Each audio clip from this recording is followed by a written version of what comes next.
nosotros tiene que escribir, si es que esto va a ser contado. Mejor que sea yo, que estoy muerto, que estoy menos comprometido que el resto. Yo, que no veo más que las nubes y puedo pensar sin distraerme, escribir sin distraerme. Ahí pasa otra, con un borde gris. Y acordarme sin distraerme. Ya sé que lo más difícil va a ser encontrar la manera de contarlo. Va a ser difícil porque nadie sabe quién es el que verdaderamente está contando. Si soy yo, o eso que ha ocurrido, o lo que estoy viendo, nubes y a veces una paloma, o si sencillamente cuento una verdad que es solamente mi verdad.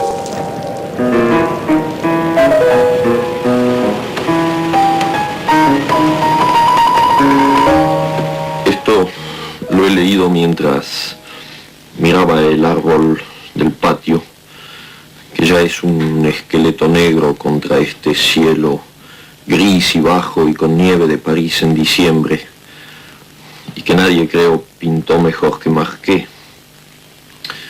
Es un día para no moverse de casa, para inventar ceremonias de interior.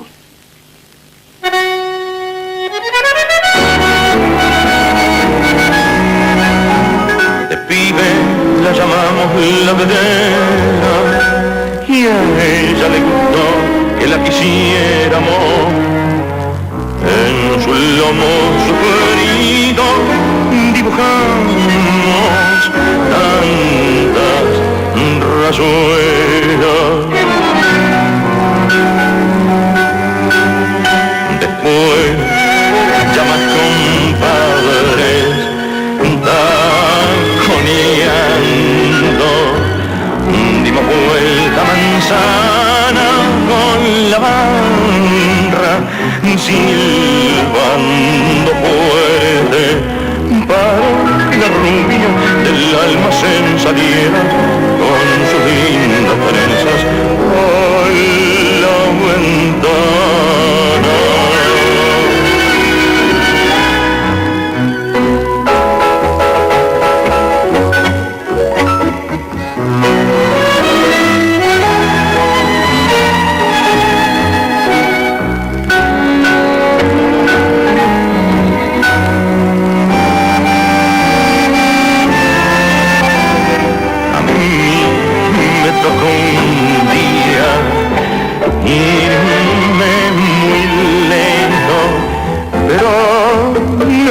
Me olvidé de la vedera, pero no me olvidé de la vedera.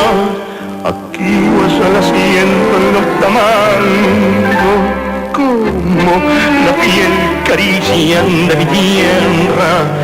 Cuando andaré por ahí hasta que pueda volver a verla.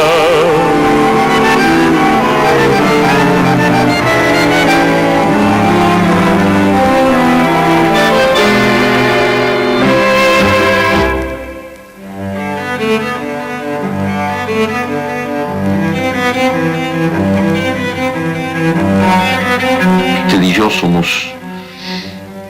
este encuentro desde tiempos y espacios distintos, una anulación de esos tiempos y esos espacios, y eso es siempre la palabra y la poesía.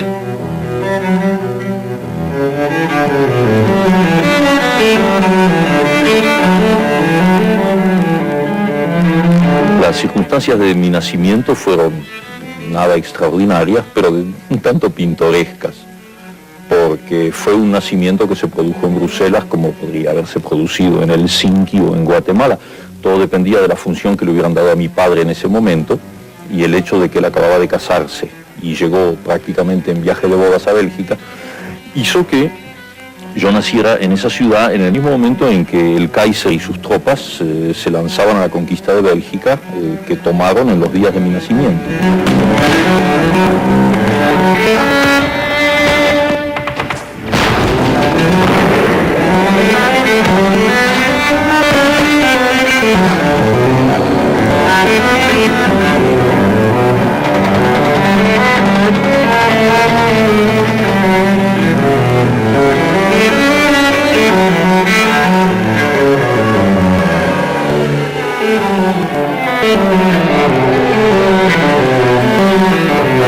Mi nacimiento fue un nacimiento sumamente bélico, lo cual dio como resultado a uno de los hombres más pacifistas que hay en este planeta. De manera que buenas noches, Che Bandoneón.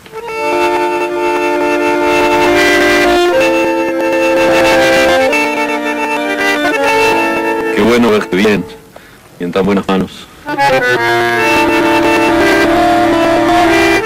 No se me ponga modesto, don Fuelle. Hágame escuchar su música, mientras yo lo acompaño con vino y tabaco y tantas nostalgias. Todo eso que lleva los muchos nombres que usted tiene. Porque usted se llama Siriaco Ortiz, se llama Federico, se llama Laurens, se llama Piazzolla, se llama Pichuco, se llama tantos otros. Y esta noche se llama Juan José Mussolini. Ya ve si lo conozco. Respire a fondo y dele. Cuénteme de ese Buenos Aires, tan lejano ahora para mí. Cuénteme de mi propia vida, de pibe y de muchacho. Y gracias, Che Bandoneón.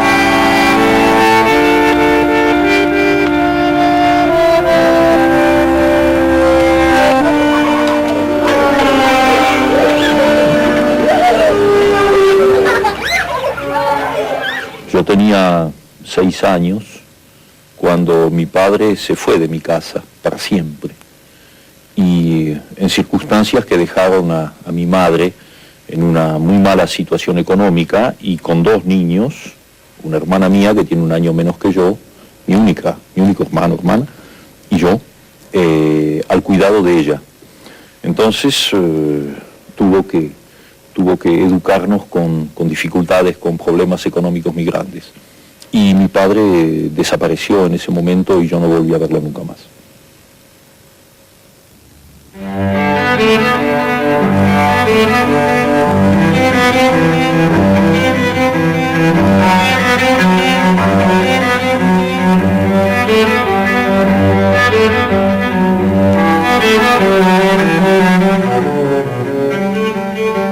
Mi madre, eso yo lo sé por ella, me ha dicho que desde los 9 años, 8 o 9 años, había que pescarme por aquí y sacarme un poco al sol, porque yo leía y escribía demasiado. Incluso hubo por ahí un médico que recetó que había que prohibirme los libros durante 4 o 5 meses, lo cual fue un sufrimiento tan grande que mi madre, que es una mujer sensible e inteligente, pues me los devolvió, pidiéndome simplemente que leyera menos, cosa que yo hice en ese momento. Sin duda era necesario que hubiera un mayor equilibrio. Y entonces sí, es verdad que a los 9 años yo escribí una novela. No tengo la menor idea de lo que es, pero sí que era una cosa muy lacrimosa, muy romántica, en la que todo el mundo moría al final. Yo he sido siempre muy sentimental y lo sigo siendo. Tengo muy mal gusto, ¿sabes?, en materia de sentimientos. Soy fácilmente sentimental, soy de los que lloran en el cine y luego salen disimulando la cara. Y entonces esa novela era muy lacrimosa, lo mismo que los poemas. Escribía sonetos a mis compañeras de la escuela primaria, esas niñas con trencitas así, de las que yo me enamoraba fatalmente, con un amor que solo podía terminar en la muerte.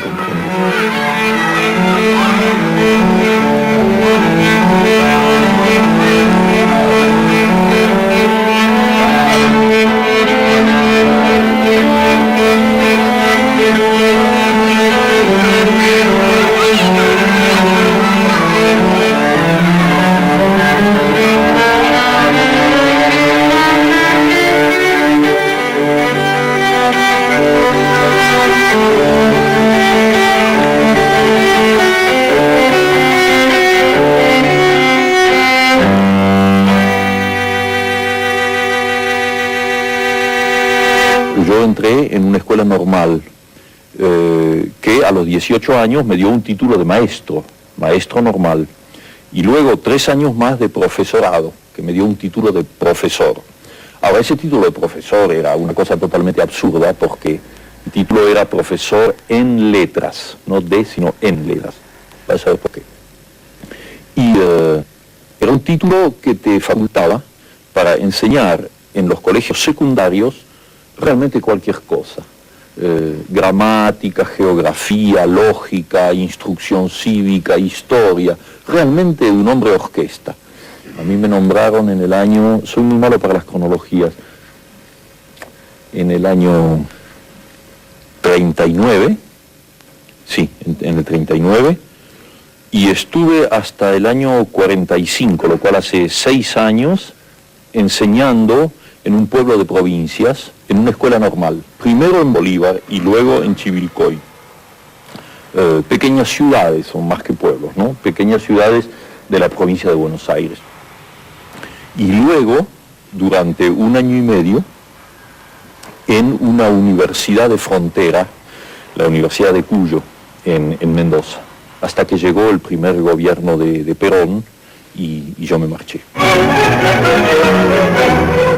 En la mañana del 17 de octubre, a 5 años de la histórica fecha en que retornara para su pueblo y por su pueblo el constructor de la nueva Argentina, general Juan Perón, la nacionalidad se dispone a celebrar... Esos tiempos.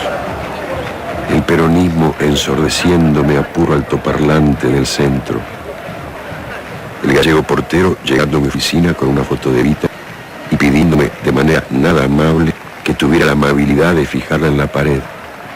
Traía las 4 chinches para que no hubiera pretextos. Walter Gieseking daba una serie de admirables recitales en el Colón y José María Gatica caía como una bolsa de papas en un ring de Estados Unidos.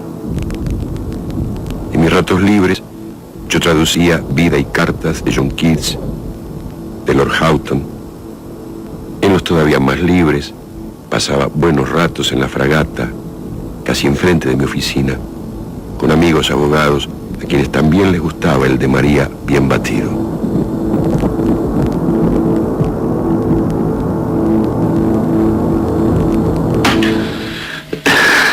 Desde luego, cuando tengo la mala idea de escuchar estas cintas que a veces grabo en mi casa para oír cómo suena lo que escribo, me doy cuenta de que mi pronunciación del español consternaría a cualquier foniatra. Nunca me olvidaré que cuando vine a París en el año 51, me ganaba la vida como speaker de las actualités françaises. Yo tenía que describir un match de box con gran entusiasmo, como si estuviera en el ringside. Y claro, mi juego me llamaron, el box para mí, ya se sabe. Y entonces me entusiasmé de tal manera viendo las imágenes que el resultado fue que en México no entendieron una palabra y supongo que en la Argentina muy poco. Y eso me costó el empleo.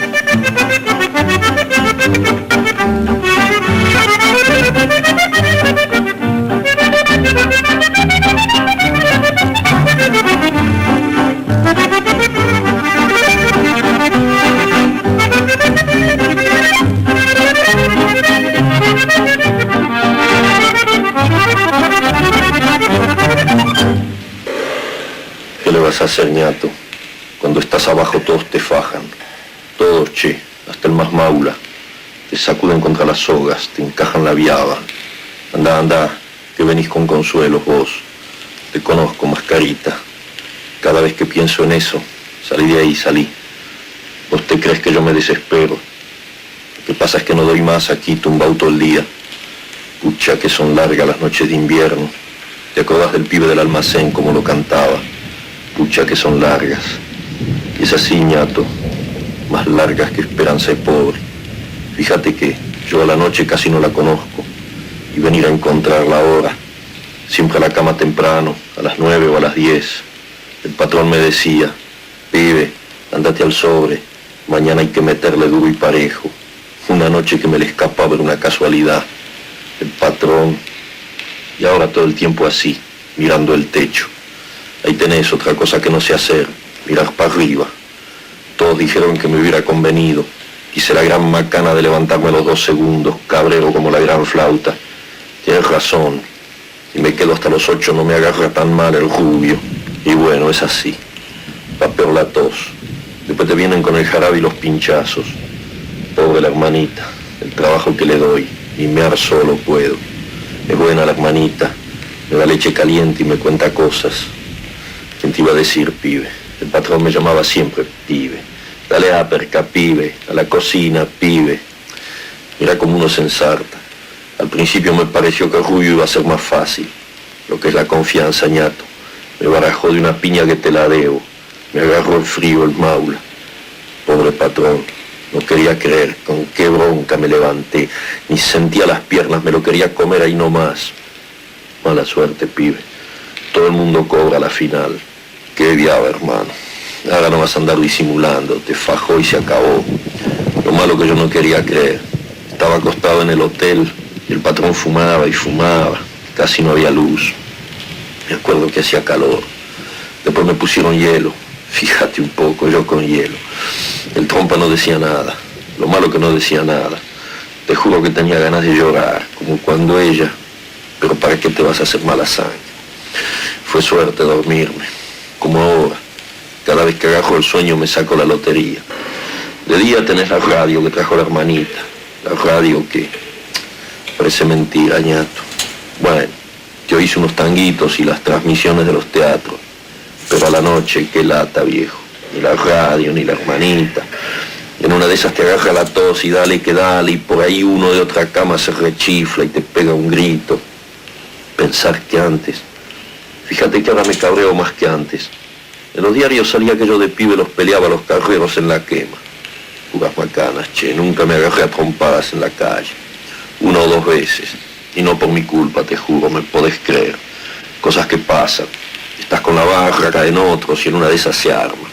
No me gustaba. Pero cuando me metí la primera vez me di cuenta que era lindo. Claro, ¿cómo no va a ser lindo si el que cobraba era el otro? El pibe yo peleaba de zurda, no sabe lo que me gustaba fajar de zurda. Mi vieja se descompuso la primera vez que me vio pelearme con uno que tenía como 30 años. Se creía que me iba a matar, pobre vieja. Cuando el tipo se vino al suelo no lo quería creer. Te voy a decir que yo tampoco, créeme, las primeras veces me parecía cosa de suerte. Hasta que el amigo del trompa me fue a ver al club y me dijo que había que seguir. La noche que me dio 20 pesos, que alegró. Si me llego a sospechar lo del rubio, vos crees que tenés la pera de fierro y en eso te la hacen sonar de una piña. ¿Qué fierro ni qué 8 cuartos?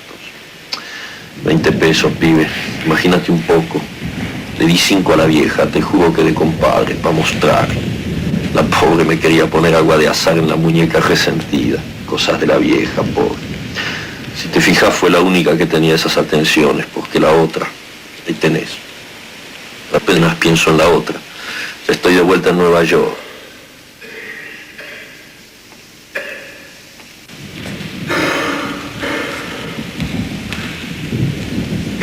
Vos nunca te viste en foto. Te hace impresión la primera vez. Vos pensás, pero ese soy yo con esa cara.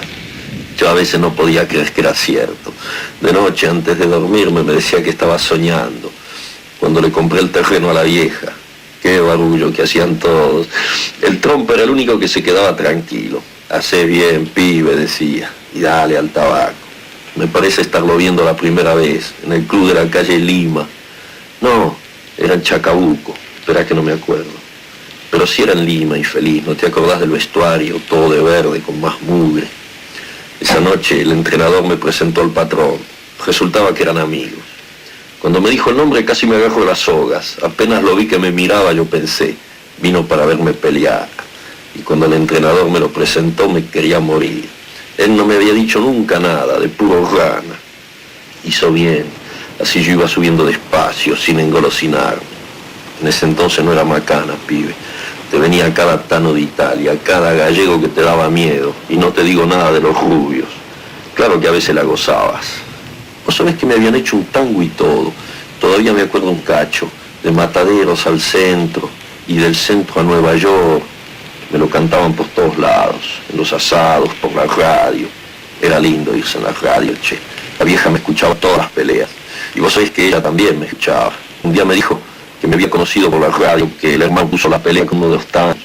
Qué tiempos, pibe. Aquí sí era lindo pear con toda la barra que venía. ¿Te acordabas de los carteles y las bocinas de auto? Che, qué lío que llamaban en la popular. Una vez leí que el boceador llenaba de esa peleano. Qué bacana, pibe. Pero yo vi que yo no iba distinto de los gringos. No, que yo tenía el rompe en rincón. Áperca, pibe, dale áperca. Y en el hotel y los cafés. Qué cosa tan rara. Che, no te hallabas ahí. Después el gimnasio con esos postes que hablaban y el pescado en medio. Estas señas, pibe, con los muros. Pensaba todo el tiempo en Buenos Aires. Y el patrón ponía los discos de Carlitos y los de Pedro Mafia y el tango que me hicieron. No te creas que podía divertirme mucho. Siempre con el entrenamiento y la comida cuidada y nada que hacerle. El trompa no me sacaba los ojos. Ya te vas a dar el gusto, pibe, me decía el trompa. Menos mal que me dejaba matear un poco. Pero siempre me quedaba con sed de verde. Y vuelta a empezar todos los días. Tené cuidado con la derecha, la tiras muy abierta. Mira que el coso no es macana. Te crees que no lo sabía. Lástima estar todos. Te agarra descuidado y te dobla. Y bueno, ahora hay que cuidarse. Mucha leche y estar quieto, ¿qué le vas a hacer? Una cosa que me duele es que no te dejan levantar. A las 5 estoy despierto y meta a mirar para arriba, pensás y siempre lo malo, claro. Y los sueños igual. La otra noche estaba peleando de nuevo con Peralta. ¿Por qué justo tengo que venir a invocarla en esa pelea? Pensá lo que fue, pibe, mejor no acordarse. Vos sabés lo que es toda la barra ahí, todo de nuevo como antes, no como en Nueva York con los gringos. Y la barra del rincide, toda la hinchada y unas ganas de ganar para que vieran que otra que ganar si no me salía nada. Y vos sabés cómo pegaba Víctor. Ya sé, yo le ganaba con una mano, pero a la vuelta era distinto. No tenía ánimo, che, el patrón menos todavía. ¿Qué te vas a entrenar bien si estás triste? Y bueno, yo aquí era el campeón y él me desafió. Tenía derecho, no le voy a disparar, ¿no te parece? El patrón pensaba que le podía ganar por puntos. No te abras mucho y no te canses de entrada, mira que aquel te va a bocear todo el tiempo. Y claro, se me iba para todos lados. Y después que yo no estaba bien, con la barra ahí y todo, te juro que tenía un cansancio en el cuerpo. Como modorra, ¿entendés? No te puedo explicar. A la mitad de la pelea la empecé a pasar mal. Después no me acuerdo mucho. Mejor no acordarse, ¿no te parece? Son cosas que para qué. Me quisiera olvidar de todo. Mejor dormirse. Total, aunque soñé con las peleas, a veces le acertas una linda y la gozas de nuevo. Como cuando el príncipe, qué plato. Pero mejor cuando no soñás, pibe, y estás durmiendo que es un gusto y no tosés ni nada. Meta a dormir nomás toda la noche. Dale que dale.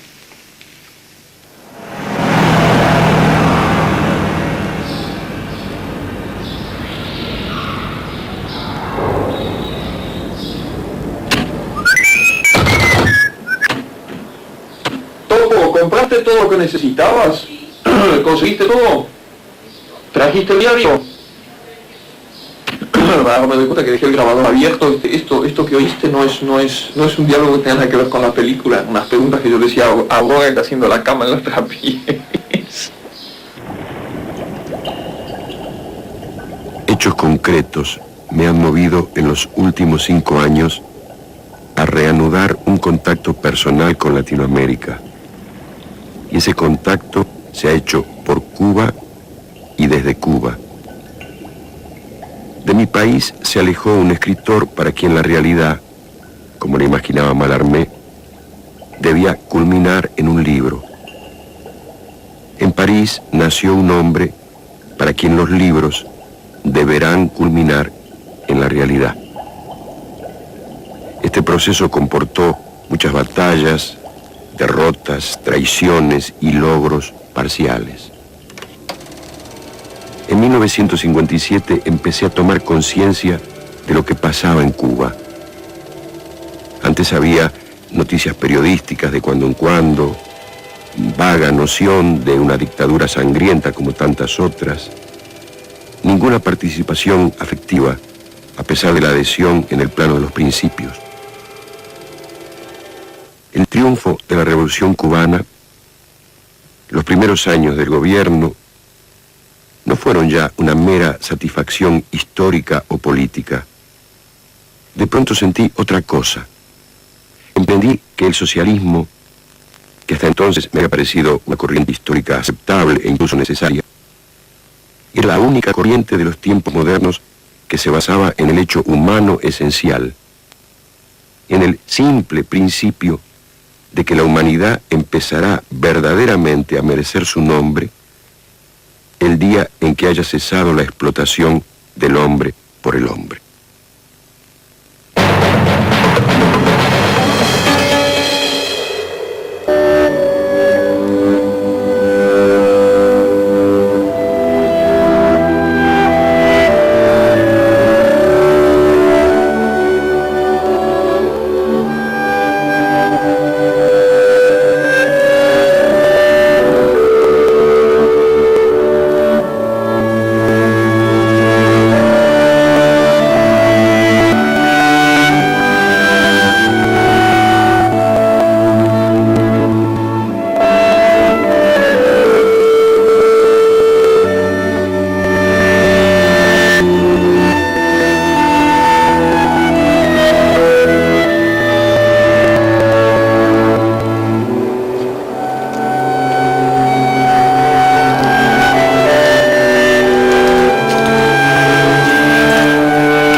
Somos como hongos, crecemos en los pasamanos de las escaleras, en piezas oscuras donde huele a cebo, donde la gente hace todo el tiempo el amor y después fríe huevos y pone discos de Vivaldi, enciende los cigarrillos y habla como Horacio y Gregorovius y Wong y yo, Camaduro y como Perico y Ronald y Babs.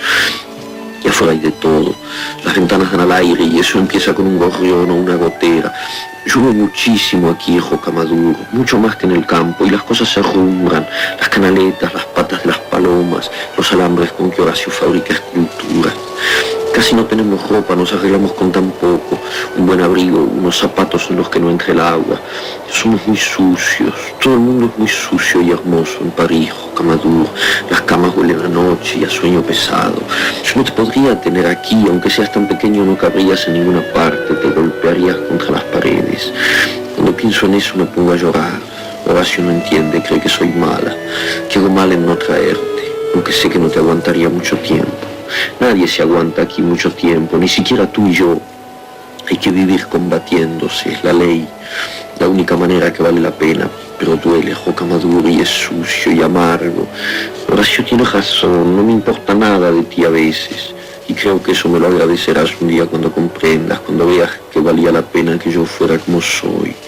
Pero yo hago lo mismo, Jocamaduro, y te escribo esta carta porque no sé, porque a lo mejor me equivoco, porque a lo mejor soy mala o estoy enferma o un poco idiota. Te quiero tanto, Jocamaduro, bebé Jocamaduro, dientecito de ajo. Te quiero tanto, nariz de azúcar, arbolito, caballito de juguete.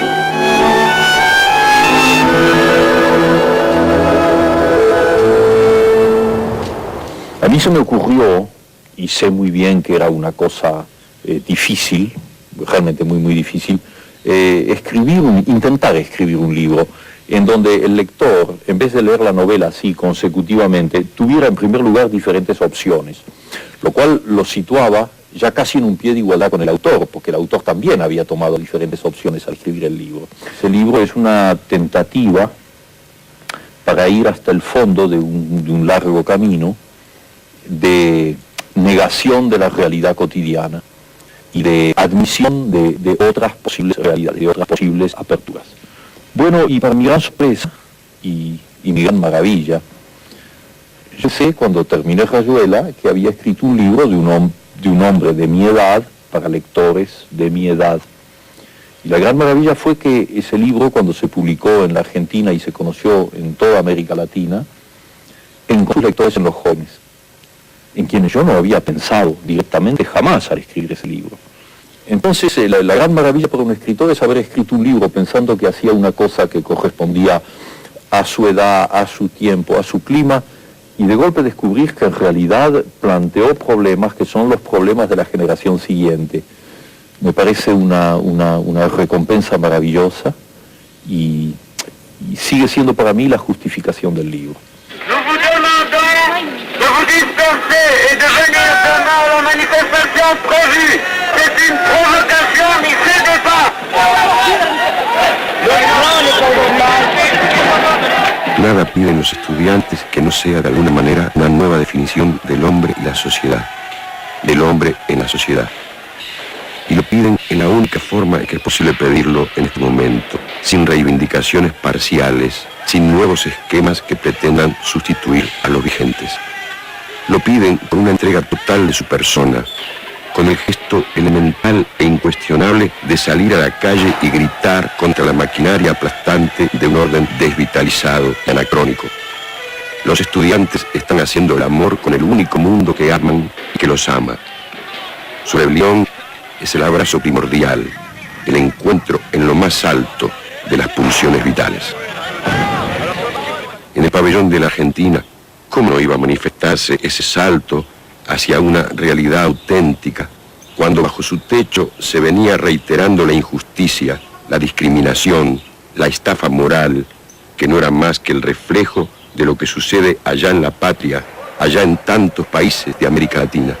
¿Cómo no comprender entonces el sentido más profundo que tiene hoy aquí entre nosotros la evocación del ejemplo vivo del Che? ¿Cómo no comprender que lo sintamos tan cerca de los jóvenes que se baten en las calles y dialogan en los anfiteatros? Para el Che solo podía y solo puede haber un homenaje, el de alzarse como lo hizo él contra la alienación del hombre, contra su colonización física y moral. Todos los estudiantes del mundo que luchan en este mismo momento son, de alguna manera, el Che. Porque esta gran humanidad ha dicho basta y ha echado a andar. Y su marcha de gigantes ya no se detendrá. Yo tuve un hermano. No lo vimos nunca, pero no importaba. Yo tuve un hermano que iba por los montes mientras yo dormía. Lo quise a mi modo. Le tomé su voz libre como el agua. Caminé de a rato cerca de su sombra. No nos vimos nunca, pero no importaba. Mi hermano despierto mientras yo dormía. Mi hermano mostrando detrás de la noche su estrella elegida.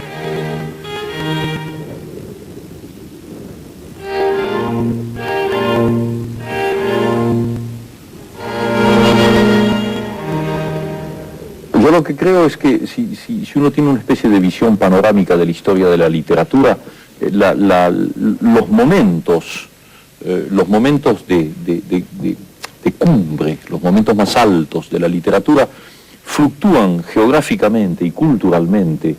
Entonces sería una ingenuidad y una tontería imaginar que eso que se ha llamado boom en América Latina sea un fenómeno, una garantía, un fenómeno duradero, una especie de certificado de madurez. No lo es, no lo es. Es un muy buen principio, es una cosa muy hermosa, y yo estoy contento de haber participado en ese momento. Pero quienes se hagan ilusiones de que eso significa ya la mayoría de edad literaria, yo creo que se equivocan.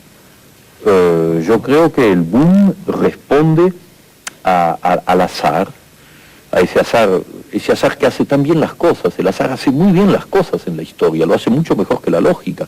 Que en un momento histórico importante para América Latina, en que está dominada por un imperialismo que la quiere convertir en una factoría, en una colonia, pues el azar haga que aparezcan 5, 6, 8 excelentes escritores que lanzan un montón de libros y de golpe crean un estado de conciencia que abarca todo el continente. Mi obra personal fue hecha en la soledad, fue hecha en la pobreza, fue hecha sin el menor apoyo editorial, y que cuando los editores se despertaron a mis libros, a los libros de Fuentes, a los de García Márquez, a los de Vargas Llosa, se despertaron porque las primeras precarias y difíciles ediciones habían sido bruscamente leídas por un montón de gente que se las pasó de mano en mano, y los editores, que no son tontos y que están ahí para ganar dinero, comprendieron perfectamente que esos escritores había que editarlos. Ellos no nos inventaron a nosotros. Nosotros escribimos solos, además lejos de América Latina. García Márquez escribió lejos, Vargas Llosa se escribió lejos, Asturias escribió lejos, y yo también. No teníamos amigos editores, no teníamos editores. Los editores vinieron después. Y es una tentativa de deformar la realidad. Sostener boom es una maniobra hecha con fines de promoción. Porque la verdad es que ninguna promoción editorial ha salvado a un autor o a una literatura. Yo pertenezco a una generación que no leía a los escritores latinoamericanos, sino con cuentagotas. Teníamos a Borges, teníamos a Arlt, teníamos a 2 o 3, y ahí se acababa. Estamos vueltos a Europa. Y en 10 años de eso que llaman el boom, sucede que hay millones de latinoamericanos que se han despertado a ese hecho maravilloso de tener confianza en sí mismos, porque si yo tengo confianza en un escritor argentino, estoy teniendo confianza en mí mismo, tengo confianza como perteneciente a una sociedad, a una cultura, a un ritmo histórico. Entonces de golpe tenemos un continente que nos lee a nosotros. Y entonces fíjate lo que eso significa como signo revolucionario, como búsqueda de una identidad. Sabemos cada vez mejor que somos latinoamericanos. Hace años, en una librería de lujo, vi un álbum también de lujo, con fotos de viejos y de niños del tercer mundo. Viejos y niños que, sin duda, no se verán jamás a sí mismos en ese álbum, del que ni siquiera sospechan la existencia. Este texto se llama Álbum con fotos, edición 1967 después de Cristo. La verdadera cara de Los Ángeles es que hay napalm y hay niebla y hay tortura. La cara verdadera es el zapato entre la mierda, el lunes de mañana, el diario. La verdadera cara cuelga de perchas y liquidación de saldos. De Los Ángeles, la cara verdadera es un álbum que cuesta 30 francos y está lleno de caras, las verdaderas caras de Los Ángeles. La cara de un negrito hambriento, la cara de un cholito mendigando, un vietnamita, un argentino, un español, la cara verde del hambre verdadera de Los Ángeles. Por 30 francos la emoción en casa, la cara verdadera de Los Ángeles, la cara verdadera de los hombres, la verdadera cara de Los Ángeles. Todo es distante y diferente y parece inconciliable. Y a la vez todo se da simultáneamente en este momento, que todavía no existe para mí, y que sin embargo el momento en que usted escucha estas palabras que yo grabé en el pasado, es decir, en un tiempo que para mí ahora es el futuro. Juegos de la imaginación, dirá el señor sensato, que nunca falta entre los locos, como si eso fuera a decir algo, como si supiéramos lo que es un juego en el fondo y sobre todo lo que es la imaginación. Aquí, por ejemplo, esta cantidad de carteles, de afiches que se van amontonando. En general la gente pasa y mira el último, el que está pegado encima. Yo no sé, para mí es algo así como una pared llena de carteles, tiene algo siempre de mensaje, es como una especie de poema anónimo, porque ha sido hecho por todos, por montones de pegadores de carteles que fueron superponiendo palabras, que fueron acumulando imágenes y luego algunas caen y otras quedan y los colores se van combinando. Y ahí arriba, por ejemplo, hay un verdadero cuadro que se va a seguir perfeccionando todavía, porque cuando ese cartel se caiga en pedazos va a ser todavía más hermoso. Pero este tipo de cosas lo que me da a mí, lo que siempre me dio cuando yo aprendí lo que es caminar verdaderamente y perderse en una ciudad, es sobre todo signos. Además de eso que yo llamo el poema anónimo, por darle un nombre, es que ese poema tiene un sentido, hay palabras, hay cosas que continuamente te echan hacia adelante o te echan hacia atrás. Por ejemplo, aquí, por pura casualidad, ese cartel de ahí, Dillinger. Bueno, Dillinger para mí es irme inmediatamente 30 o 35 años atrás, en Buenos Aires, cuando en los diarios se hablaba todo el tiempo del verdadero Dillinger, no de este actor que lo representa ahora, que aquel que era el enemigo público número 1 en Estados Unidos y que se lo buscaba por todos lados. Ahora, eso crea como una especie de coágulo, porque ahora yo sigo caminando, andando, pero creo que durante mucho rato voy a estar viviendo todavía 30 años atrás, lo cual supone todo un juego de recuerdos, de sentimientos.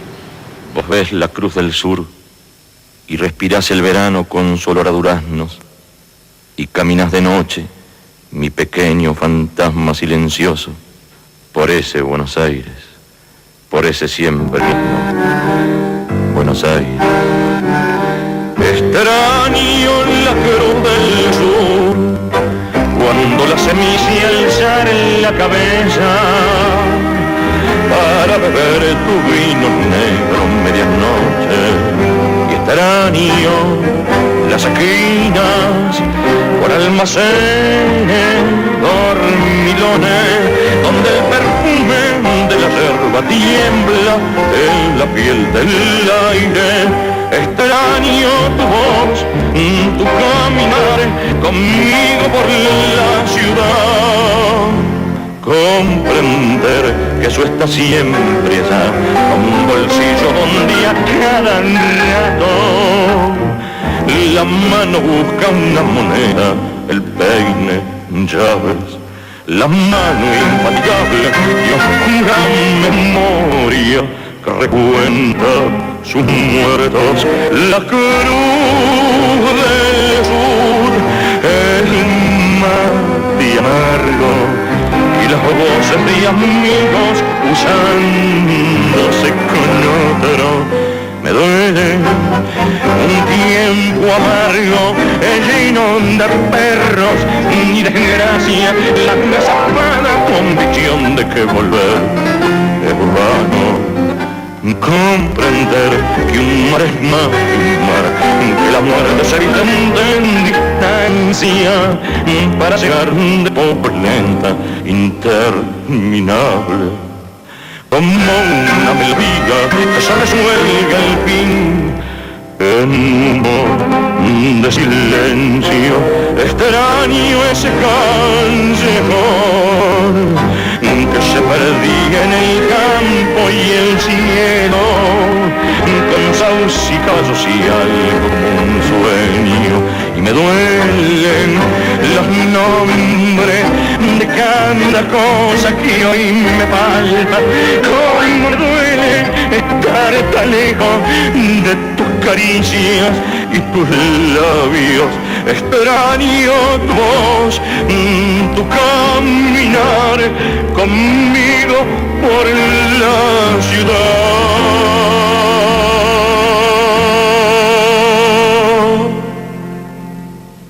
A lo largo de 28 años yo he vivido en Europa y nunca me sentí exilado porque era una decisión personal. Yo podía volver a mi patria cuando quería.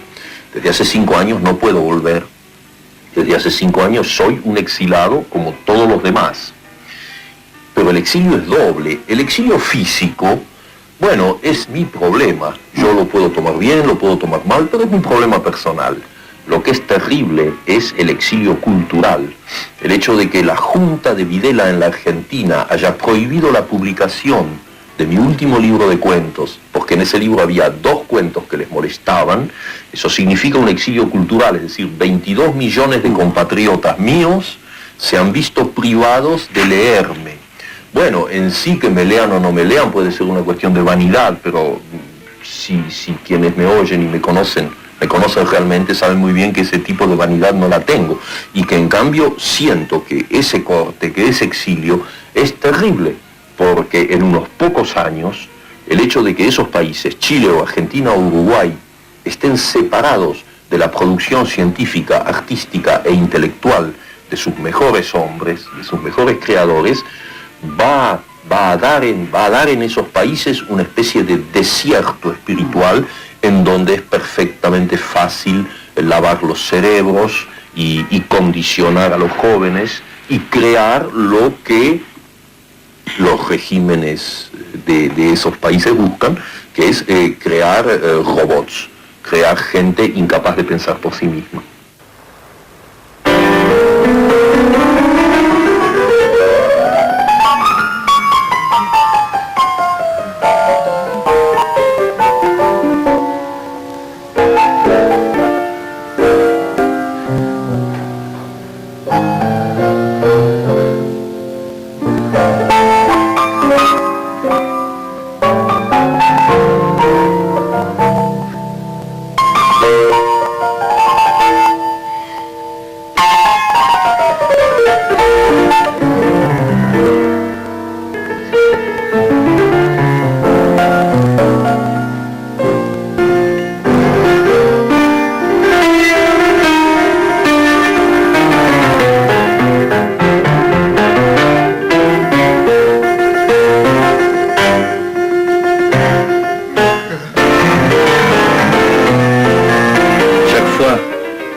que je me promenais dans le temps quand je pouvais me promener à Buenos Aires.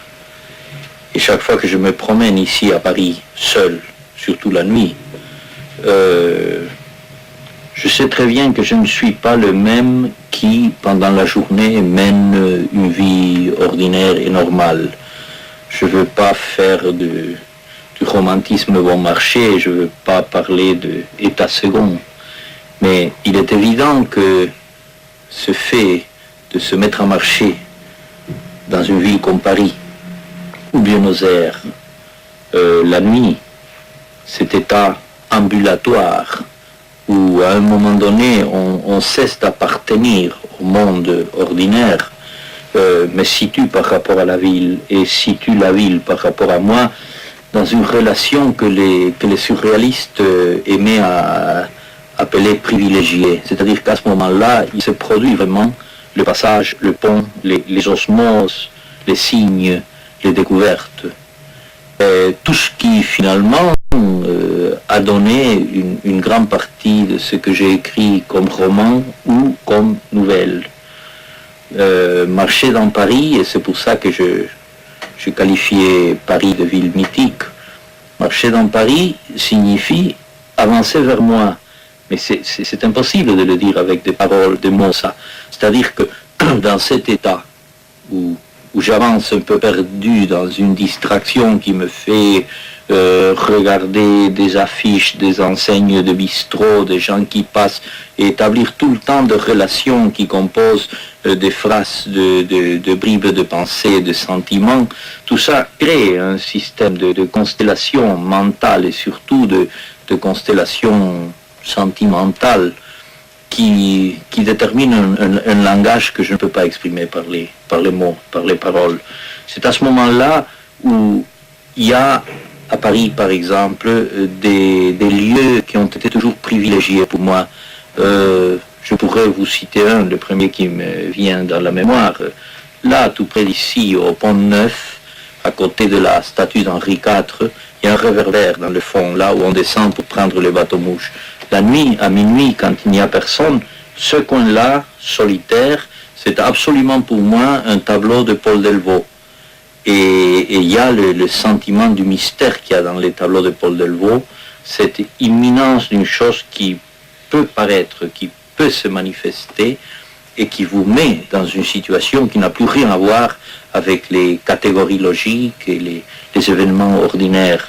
Je pourrais aussi vous parler du métro à Paris. Le métro a été toujours pour moi un lieu de passage où il me suffit de descendre dans le métro pour entrer dans une catégorie logique tout à fait différente, ou des catégories logiques. Mon sentiment du temps change. D'ailleurs, dans une nouvelle, L'homme à l'affût, il y a un personnage qui découvre que le temps est complètement différent quand on est dans le métro que quand on est en surface. Et il peut même le prouver logiquement. Ça, c'est un sentiment, une expérience que moi j'ai au moins une fois tous les 15 jours. C'est-à-dire brusquement découvrir que dans certains états de distraction dans le métro, on a le sentiment qu'on peut habiter dans un temps qui n'a aucun rapport avec le temps qui existe en surface quand on sortira une fois de plus dans la rue. Et il y a aussi les galeries couvertes, la galerie Vivienne, il y a tous ces endroits de Paris que les gens parcourent pour aller à la recherche d'une boutique et qui pourtant étaient les lieux hantés de Lautréamont dans le quartier de la Bourse. Toutes ces galeries couvertes qui font un Paris absolument magique, mystérieux, et c'est ce que j'appelle mythique.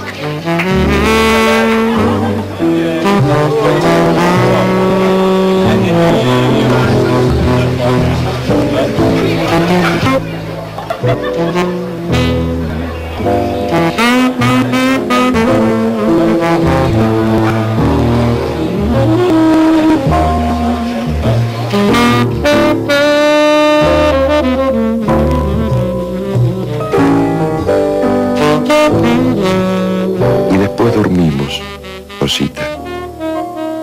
Y ya entrada la mañana, seguías durmiendo. Y solo a mí me fue dado ver el fin de la noche, el sol rasante que resbalaba entre las cortinas laterales para meterse con nosotros en la cama, el empezar a jugar con tu pelo, con tus senos, con tus pestañas, que siempre parecen más, que siempre parecen muchísimas más cuando estás dormida.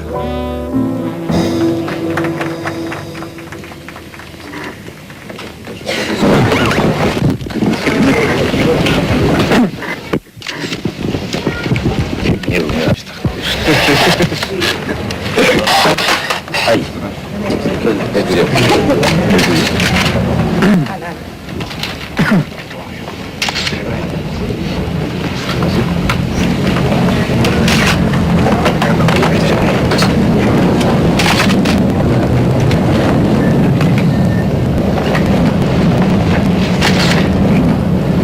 Yo voy a llegar hacia el 20 de enero a Managua y será mi sexto viaje a Nicaragua, porque creo que es un país que está cada día en una situación más grave por motivos que no les voy a explicar ni a ustedes ni a los lectores, porque los conocen de sobra.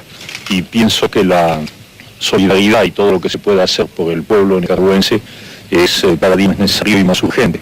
Desde luego yo en persona no es mucho lo que puedo hacer, pero de todas maneras tengo una máquina de escribir y de ahí van saliendo artículos e impresiones sobre Nicaragua que se difunden y que luego, espero, sirven para poner en claro algunas cosas que otro tipo de prensa niega o falsea o cambia.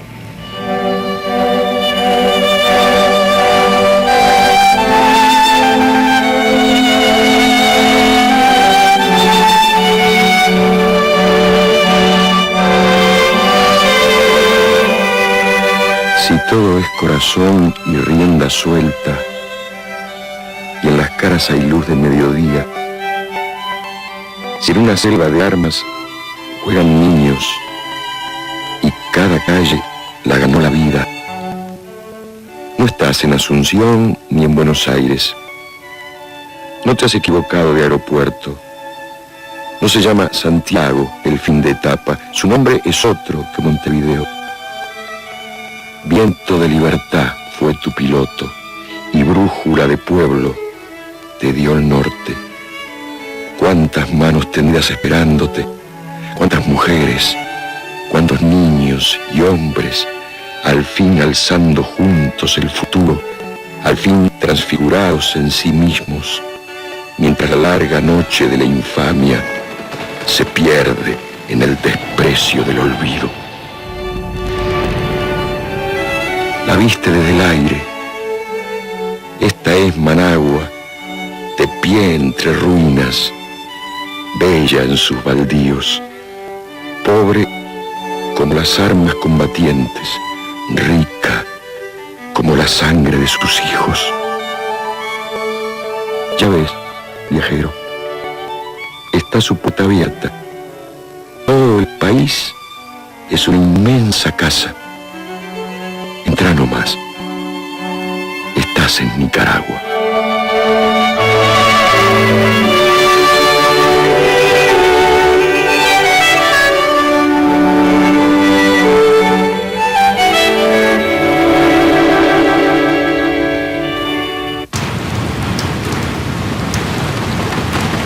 Yo no sé, mira, es terrible como llueve.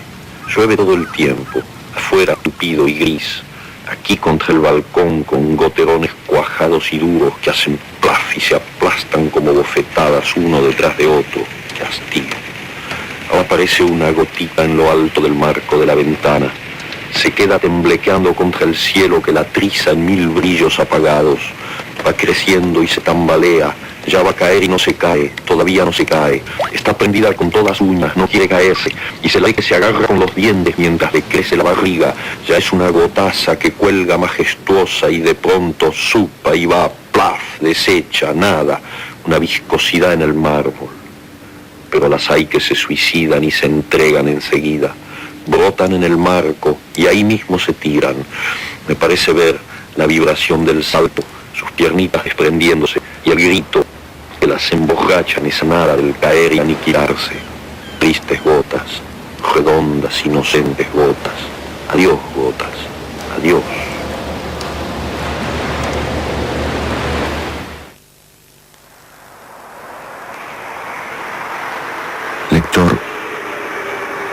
lo sabes. Julio, el lobo, termina y ordena solo este libro que fue vivido y escrito por la Osita y por él, como un pianista toca una sonata, las manos unidas en una sola búsqueda de ritmo y melodía. Apenas terminada la expedición, volvimos a nuestra vida militante y partimos una vez más a Nicaragua, donde había y hay tanto que hacer. También allí encontramos felicidad, ya no solos en los paraderos del París-Marsella, sino en el contacto cotidiano con mujeres, hombres y niños que miraban como nosotros hacia adelante. Allí la Osita empezó a declinar, víctima de un mal que creímos pasajero, porque en ella la voluntad de la vida era más fuerte que todos los pronósticos. Y yo compartía su coraje como siempre compartí su luz, su sonrisa, su enamorada vivencia del sol, del mar y de la esperanza en un futuro más hermoso. Volvimos a París llenos de planes. Termina juntos el libro, dar sus derechos de autor a pueblo nicaragüense, vivir todavía más intensamente. Siguieron 2 meses que nuestros amigos llenaron de cariño.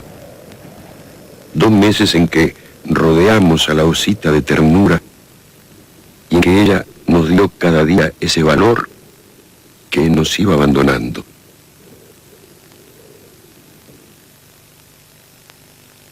La vi emprender su viaje solitario, donde yo no podía ya acompañarla. Y el 2 de noviembre se me fue de entre las manos, como un hilito de agua.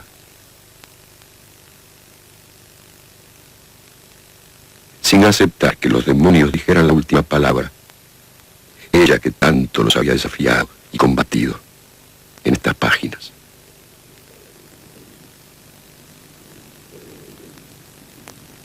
A ella le debo,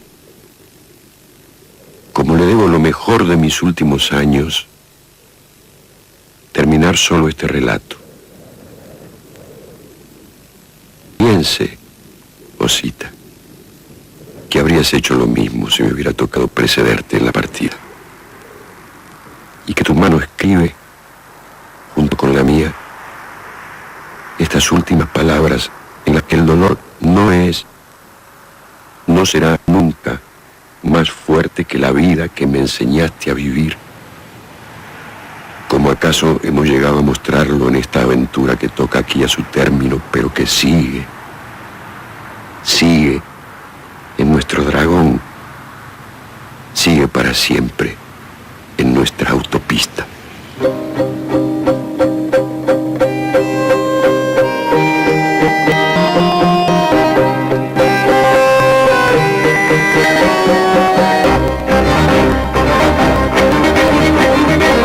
Nos quedaremos solos y si nos hace noche, nos quedaremos solos, mi almohada y mi silencio, y estará la ventana mirando inútilmente los barcos y los puentes, nebrando sus agujas.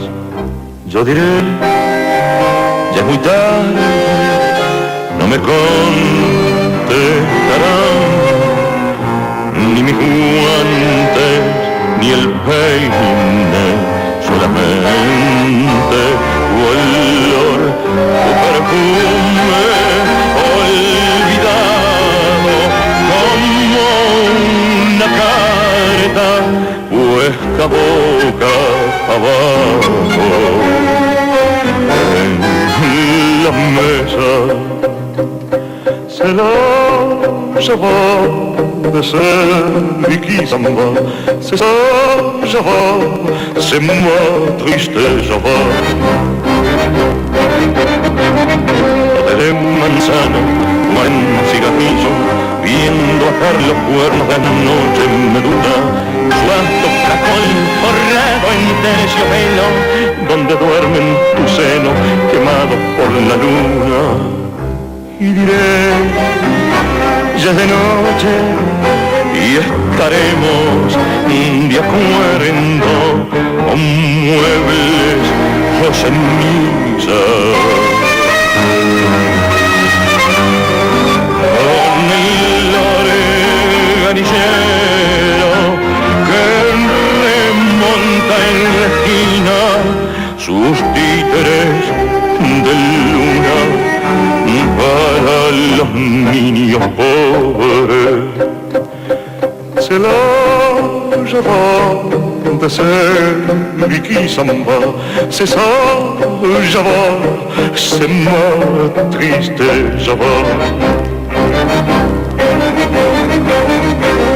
Es justo, corazón, la canta el que se queda, la canta el que se queda para cuidar la casa. La la y la la. La la la la la.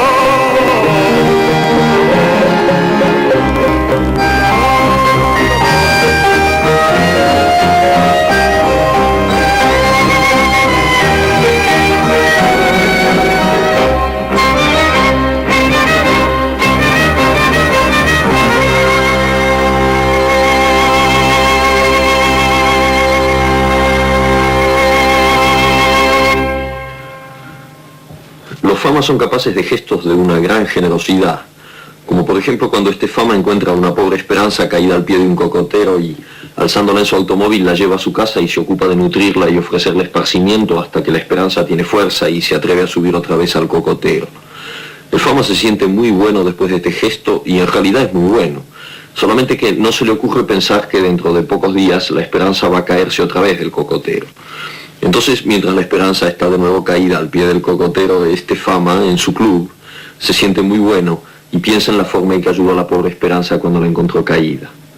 Los cronopios no son generosos por principio. Pasan al lado de las cosas más conmovedoras, como ser una pobre Esperanza que no sabe atarse el zapato y gime sentada en el cordón de la vereda. Estos cronopios ni miran a la Esperanza, ocupadísimos en seguir con la vista una baba del diablo. Con seres así no se puede practicar coherentemente la beneficencia. Por eso, en las sociedades filantrópicas las autoridades son todas famas y la bibliotecaria es una Esperanza. Desde sus puestos, los famas ayudan muchísimo a los cronopios que se nefregan.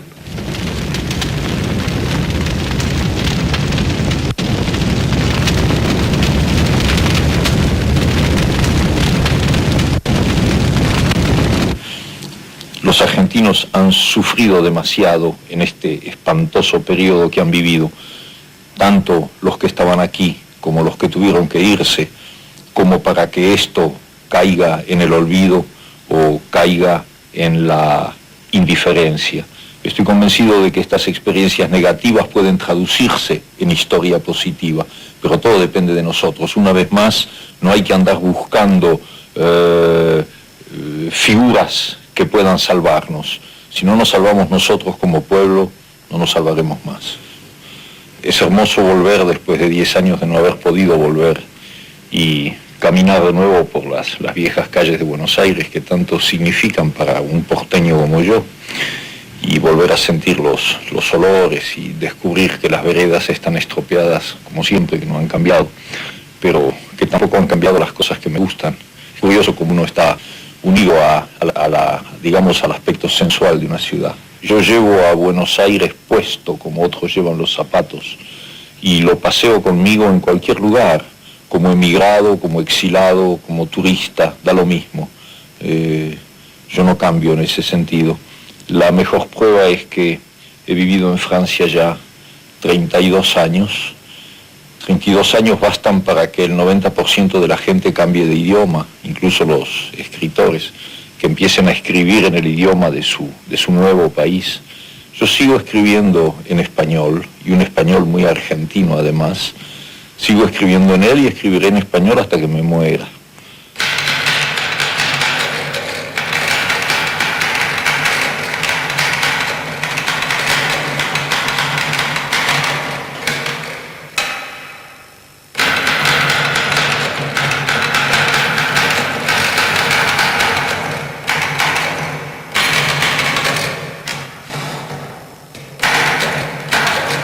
Este último texto creo que no necesita comentario.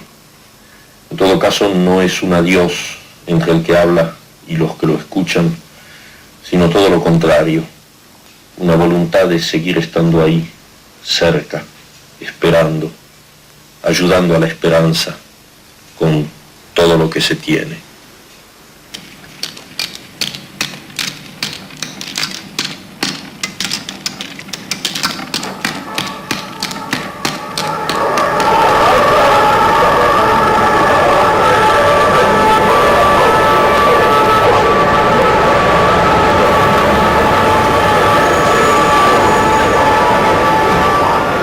Empieza por no ser, por ser no. El caos es negro, como es negra la nada. Nace la claridad, su gallo triza el cielo, se esponjan los colores vanidosos. Pero el negro se ahinca primigenio. Toda luz se abisma en el carbón, en el basalto, socavón en la sangre, en la memoria. Lo negro sube a la palabra, es la tormenta rabiosa de los odios y los celos. Otelo, el Blackamoor, el moro negro siempre para el libio Yago. Su palacio nocturno, el sueño, el párpado, sedosa guillotina del diurno pavo real, para que solo las similitudes desplieguen sus tapices de morado, de púrpura y de óxidos.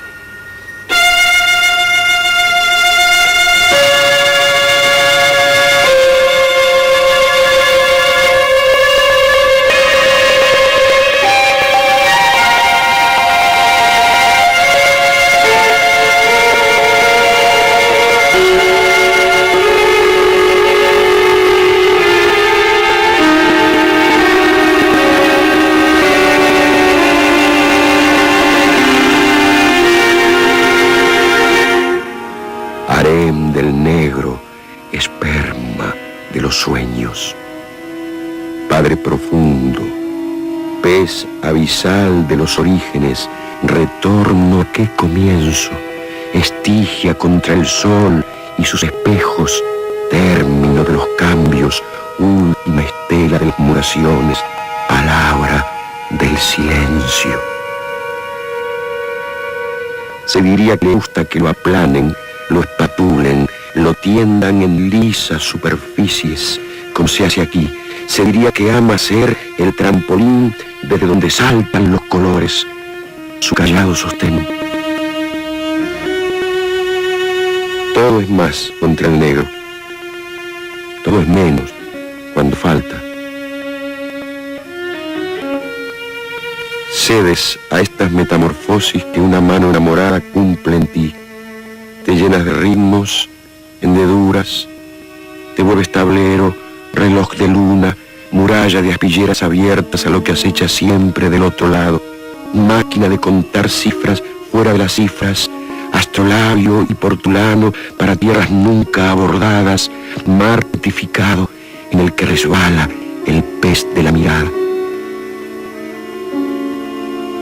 Caballo negro de las pesadillas, hacha del sacrificio, tinta de la palabra escrita, pulmón del que diseña, serigrafía de la noche, negro el 10, ruleta de la muerte que se juega viviendo. Tu sombra espera tras de toda luz.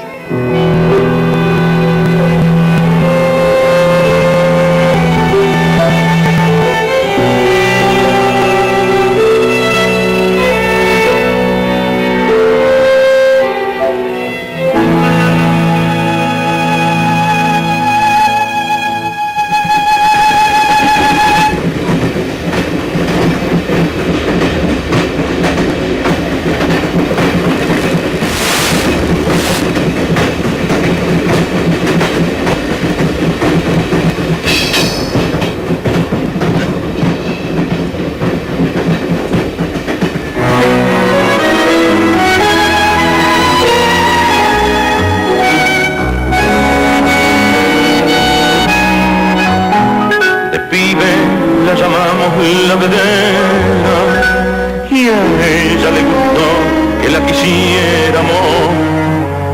En su lomo sufrido dibujamos tantas rasueras. Después, ya más compadres,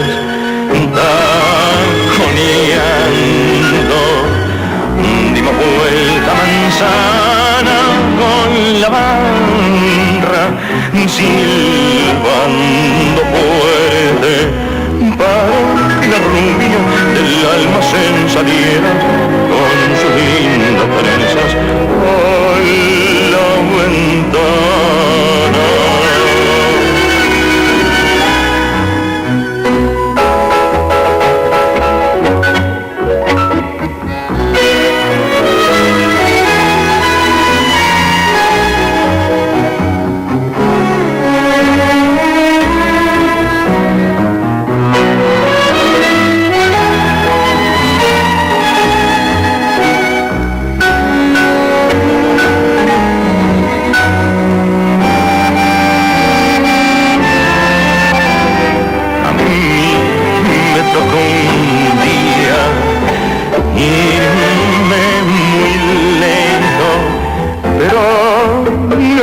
Me olvidé de la vedera, pero no me olvidé de la vedera.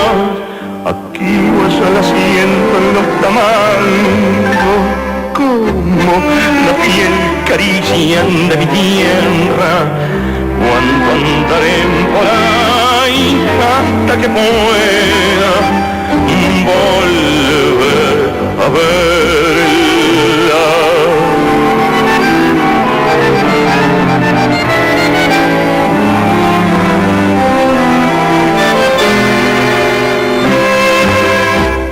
Anoche me contaron un buen chiste.